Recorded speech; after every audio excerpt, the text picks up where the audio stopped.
Streamer India Love has been trying to prove for the past couple of months that everything about her has changed. She's taking on this new walk of life. She's not gonna be this mean girl bratty image that she once had. Man, that's what all the hoes do. Let's just keep it. Let's just keep it a bean. See, y'all like Mac Mula because Mac Mula keep it a bean. That's what every hoe do.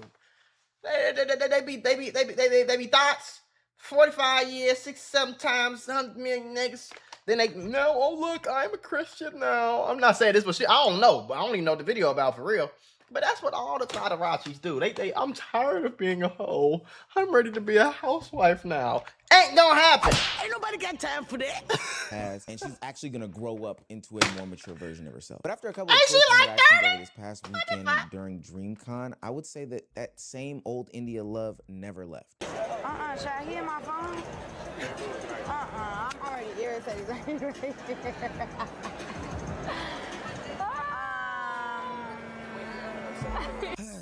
Brother. And I wish I could say it was just that one, but there are a couple other incidents that let me What know happened? that her attitude has been the exact same. Every time somebody corrects her or tells her no, she acts as though it's some sort of disrespect. And at this point, India Love is not being misunderstood. She's repeatedly showing people who she is. And based off of a conversation that I had, I think the issue is bigger than just an attitude problem. It's something that plagues her and other streamers vastly across the industry. I think it's like the parasocial relationship of being a chat viewer. So I think being kind of in an echo chamber of your own doing through a fan base can be an area where you can misstep. If you're new to this and you haven't already, please hit that subscribe button. It's gonna go a long way. She been like that though. Don't disrespect me by watching all of my videos, being all up in the comment section, but not subscribing. Now back into the video. India Love has this strange relationship with her image and the internet. She is 30 years old, and not saying that's a crazy thing because I myself am pushing 30. I'll be 30 in like less than 30 days. But she still has this boss girl, bratty, you know, young person mentality about her. And it shows up in all these videos. She still move like the mean girl in high school that's pretty and can't nobody fuck with her. But it's like, you can't keep doing that when you done got passed around already.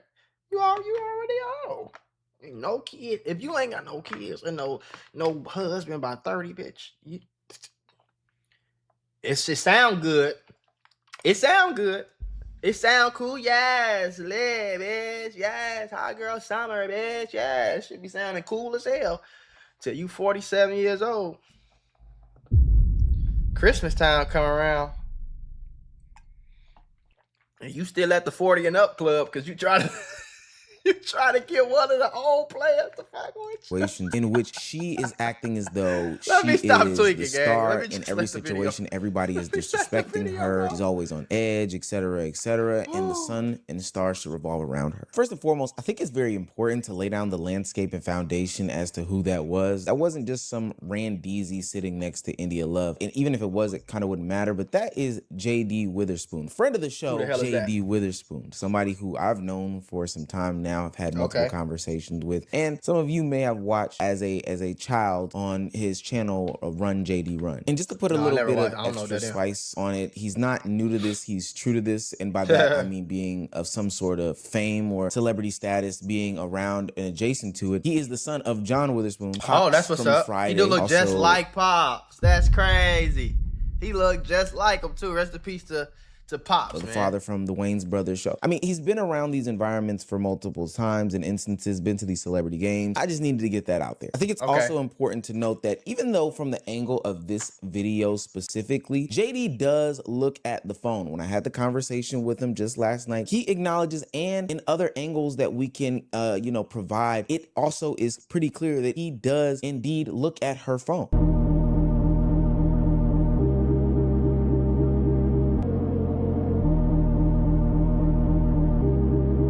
But with that being said, I think she was just in her chat, JD, and confirmed by him when I talked to him, had any sort of malicious intent when he was looking at her phone. To me, it looked like some sort of normal interaction where, somebody was scanning the room. Oh, snap, there's a phone there. Oh, snap, he's live. Okay. And we can even back that with India Love's own words about what he said after he looked at her phone. He's about, I should have went IRL,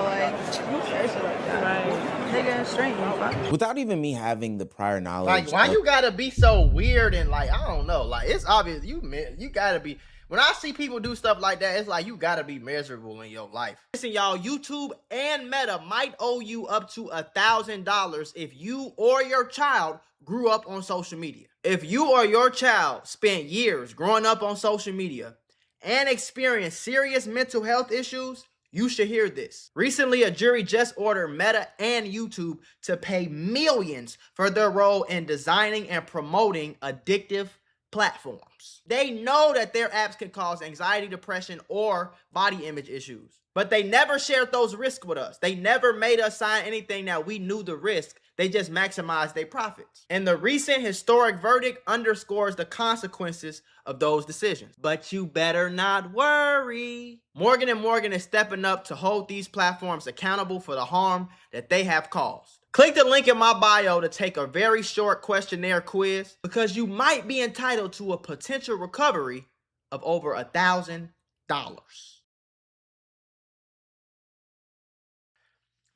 For you to take every opportunity to try to be like bigger than somebody, or like put somebody under you, or be condescending, when you take every opportunity to do that, it's something wrong with you, gang. It's something going on in your life. Like, if you that rich dude that gotta go around and bang your chest every time you see a broke nigga, I got more money than you, nigga. It's like, okay, that's cool, but it's like, you don't gotta flaunt it. Like, you know what I'm saying, though? Like, it gotta be some insecurities in there or something. The conversation based off of what JD said. That's just my observation. It's a pretty safe assumption to say that, you know, maybe he thought to himself, I should stream. Hell, after all, JD is a streamer. To say that it was lame that a streamer who probably didn't realize that he could stream or wasn't streaming or whatever the case may be said to himself, hey, I could have been streaming here, is lame, is a little weird. I don't think that there was any malicious intent as to him looking at the phone. Everything is lame to a lame motherfucker. You see what I'm saying? Everything is lame to a lame person. Those are the type of people who don't live their life. They live their life based off other people's opinions. So if it's lame to wear Nike, they won't wear Nike. No matter how much they like the shirt, no matter how much they like the shoes, they won't wear it because the Instagram told them it was lame. You see what I'm saying? If it's lame to call the police, they won't call the police because Instagram told them it's lame. If it's lame to have a mustache, they will go cut the, like, them the type of people that we, you know what I'm saying? That was up on your phone was the chat. Chat informs you about him looking into your phone. This on guard mentality, this I'm the center of attention. Ain't nobody trying to talk to delve out the name calling to JD. I just think that it's strange. What do you think you are? Mind you, she could have clearly turned to JD and asked him, or as the kids would say, checked him about looking in the phone, and I'm pretty sure it could have been cleared up and squashed in 1 second. But hey, there's a lot of confusion going on right there, and the issue isn't even really that India Love was wrong. It's just how quickly she was to get to the disrespect of it. Right. I wish I could say that that was the only interaction that happened at the basketball game, but shortly after that situation, DreamCon security repeatedly told her and asked her, hey, can you move? Can you leave the basketball court, et cetera, et cetera? And instead of simply just moving, this person's doing their job. They're trying to, you know, situate whatever they had going on. India Love did an India Love.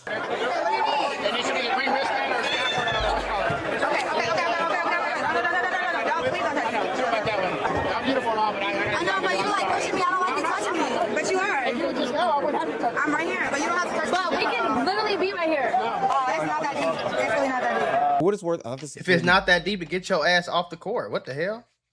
Weird ass. Guard was doing what he normally does. Can security be overreachy and pushy and all these things? Sure. But at the same time, he's just trying to handle things. If he asks you a bunch of times, how. And if we were to just heed the warnings here, God, I can't believe I'm defending somebody that's technically a law enforcement officer, then maybe we wouldn't get to this situation. I don't think that this situation was the worst of it all with India Love, but we've got to remember she has this image about herself. People already feel like she's this quote unquote bitchy person. And when it rains, it pours for her. This is about pattern recognition after all. So when you take the JD clip, when you take the situation with the security guard, and then you take the other two interactions at DreamCon. These are our seats.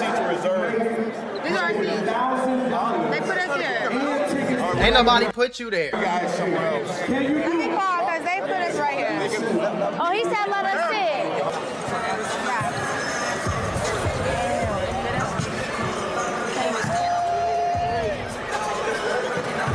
I don't know, man. It's kind of hard. Leave that bitch alone, bro. Leave her thought ass alone. Just leave her thought ass alone. That's all you gotta do.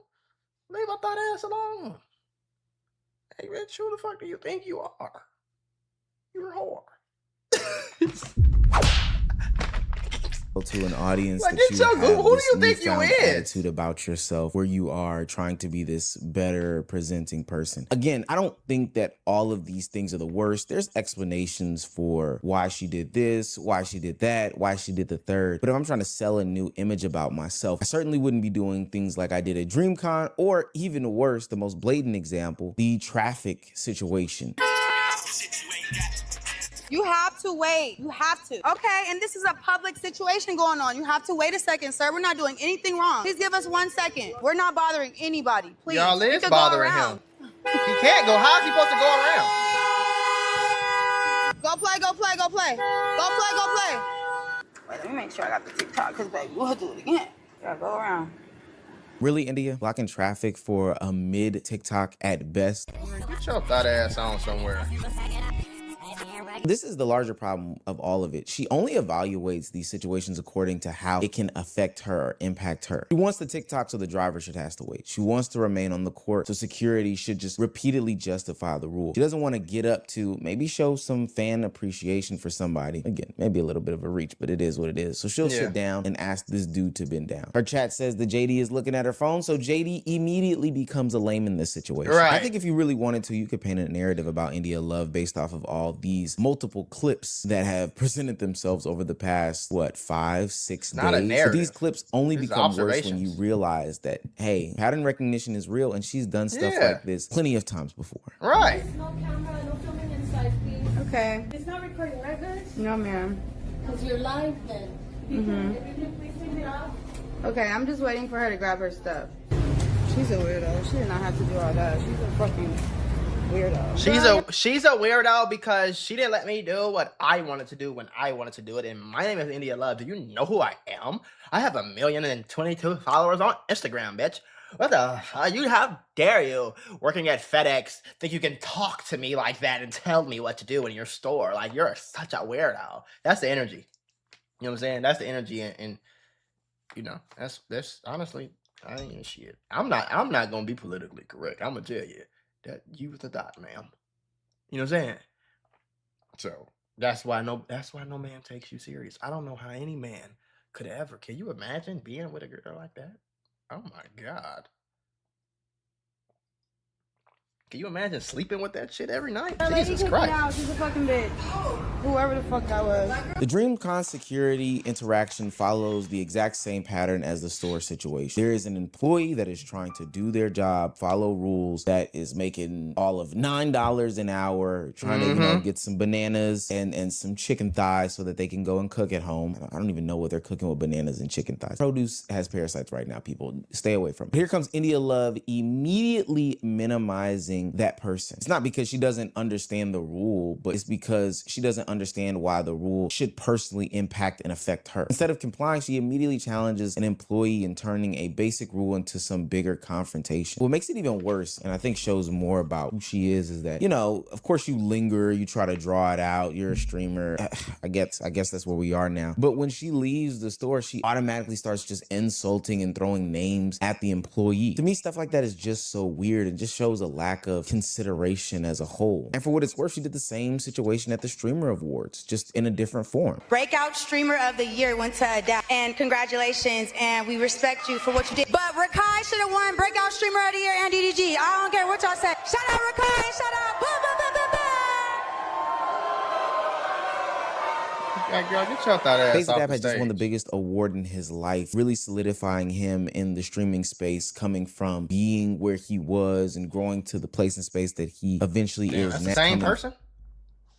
The glow up real, ain't it? That's the same nigga? From being where he was and growing to the That don't look like the same nigga at all. place and space that he eventually is now. But India Love disagreed with the results, Hell and no. instead of just waiting to go home and be on the stream and, give your 2 cents like most people would, she decided that was time for her to shine, ran on stage, and said what she decided to do. Now, for what it's worth, she would go on to apologize for the situation because she recognized ultimately how it diminished Face Adapt's accomplishments, and I do believe that apology was driven by the chat, which we'll get get to in a minute, because the community was slandering her as a whole. But months later, she's still treating public roads, convention courts, employees in workplaces like everyone else must accommodate exactly what she wants. This is this repeated pattern of entitlement followed by confusion. India acts impulsively, people criticize her, she explains her intention, she apologizes and talks about growth, and then another situation happens because the actual reaction did not change. That's what makes this whole recent transformation so hard to believe. She knows how to describe her problem after the damage is done. She just cannot seem to control these situations when it is happening. That's the whole reason why God allows making mistakes. He knows you're going to make mistakes, and mistakes are designed to turn you to Him. You get what I'm trying to say? He don't want me to be perfect. He don't want me to be cookie cutter, a saint all the time. He's okay with me sinning. You know why? Because He knows I'm going to repent. You know why? Because I get convicted when I sin. Now, I want to make it very clear before I go down this rabbit hole that I'm going down. I'm not questioning India Love's faith or religious status. This isn't me challenging her beliefs, all these different things. It's more to show something greater that I will get into, as opposed to saying she's not a Christian or a believer of God or whatever the case may be. So India Love has recently made this spiritual journey that she's going on a part of her public image. And there's no reason for me to believe that these emotions are fake. She could genuinely be trying to be more disciplined and move differently and all these things like that. But for what it's worth, India Love seems to be more successful at explaining the person that she wants to be, as opposed to becoming that person consistently and behaving like she should. To me, real growth is shown in the small and uninteresting moments. Moving the car when someone needs to pass, leaving the court when security asks, turning off the camera when an employee says that there's a policy, and for sure not cussing them out and calling them all types of names once you leave the store. Now, of course, none of these moments would create some sort of virality and people would be talking about it, but that's not necessarily what she would be searching for, because she's simply trying to demonstrate this maturity and consideration that she hasn't had before. India Love's problem is not that she's making mistakes. Everyone does, right? I make mistakes, you make mistakes, we all do. The problem is that each mistake seems to come from the same belief that her feelings, content, and intentions are more important than everybody else. Bro, the thoughts always end up on some fucking type of God religious arc. Which is cool, but it kind of seems fake. Brittany Renner did the same shit. First she was thought for the whole time, then she was Muslim, then she went to Christian, now she back thought. It's like it's just what they do. It's just what they do to like try to cope and get past. You know what I'm saying? To view some sort of boundaries as disrespect, and the employee says no. She hears that they are targeting her. When security asks her to move, she believes that she's owed some sort of debate. And when Chad accuses someone, she immediately believes the worst about that person. And I mentioned something earlier in the video about what I think the larger and greater issue is. I do think that that is a portion of it. When I sat down with JD Witherspoon to have a conversation about this whole India Love fiasco and debacle, the love that I'm hyping it up with some of those words, we came to an interesting conclusion and tidbit here about how the chat can drive these social media creators to say, do, and act things that they probably wouldn't do. If I grew up, obviously, in my 20s with one of these, and live streaming was a thing, and also making content and being on people's radar to that level was a thing, I could see how it could make you paranoid, for sure. That's my first time ever getting clip farmed. That's the word. That's the thing. I think that's more the chat than her. I don't know her personally. I have nothing negative to say about her. You said it was the chat. What do you mean by it was the chat more than anything? I think it's like the parasocial relationship of being a chat viewer. You know, my chat viewers, they like to ride or die for me in certain scenarios, and I usually tell them don't. I always keep it like 100% with the people who support me, like where I genuinely tell them, like, yo, real talk, you guys don't really know me as a person. Exactly. You're my supporters. We're friends to a degree, but I don't need you to like fight battles for me. We don't know each other. So I'm not going to lie to your face and say things like, I love you. I can't say that. I don't know you that well to say I love you. So I think being kind of in an echo chamber of your own doing through a fan base can be not necessarily a downfall, but just an area where you can misstep. I think that's kind of like people who get a little too lost in the sauce of the internet. So while she may be trying to take on this new spiritual journey and awakening, she still has something that is controlling her, and it plagues a lot of the streaming industry. But for India Love specifically, she already has this reputation that she's fed into for quite some time now. Immediately in that interaction with JD, she turns to see what Chat is saying. Chat was giving her the validation in these moments, and she gassed up and hyped up that situation for the chat. No different than the situation in the store. If you look at the chat on screen, you can see that they are egging on the situation as well. And don't get me wrong, I'm not saying she's faultless. She does play into this bad girl identity. She could be in more control of her community or just not lay into them as well. The need for validation from the teeny boppers of the world is a very interesting place and space. But we do have to recognize Chat's involvement in how India Love is going about navigating her life, which is scary. She's 30. This is why I think it's harder for her to fully take on this new identity and new image that she's putting out there. This is why she keeps falling back into these bad behaviors, because she has James 3698 who stole mommy's card to, you know, purchase her OF back in the day. Or, I don't know if she still got one up. Telling her in the chat that JD Witherspoon of all people is being nosy and in her business. For what it's worth, India Love's biggest problem isn't JD Witherspoon or DreamCon security or store employees or impatient drivers. It's that she seems to believe that respecting another person's boundary means allowing them to disrespect or control her. That's why every normal correction becomes confrontation, and every confrontation becomes a viral clip, and every viral clip eventually becomes another speech about growth. And the whole time she's reading that little box in the corner of her streams to get validation about if she's doing the right thing or if she's doing the wrong thing, etc., etc. India may genuinely want to be a different person, but two things need to happen. No, One, she don't. it needs to. She just want to make it look like she is. Let me see. I never knew Pops had a son though. I never knew, and he got 500K. I swear I never knew Pops even had a son. I mean, I'm not surprised that he had a son, but I didn't know he had a son. And he been doing this shit for years too. Damn. That's crazy. Rest in peace to motherfucking Pops from Friday, man. It's crazy. My mouth's been tripping.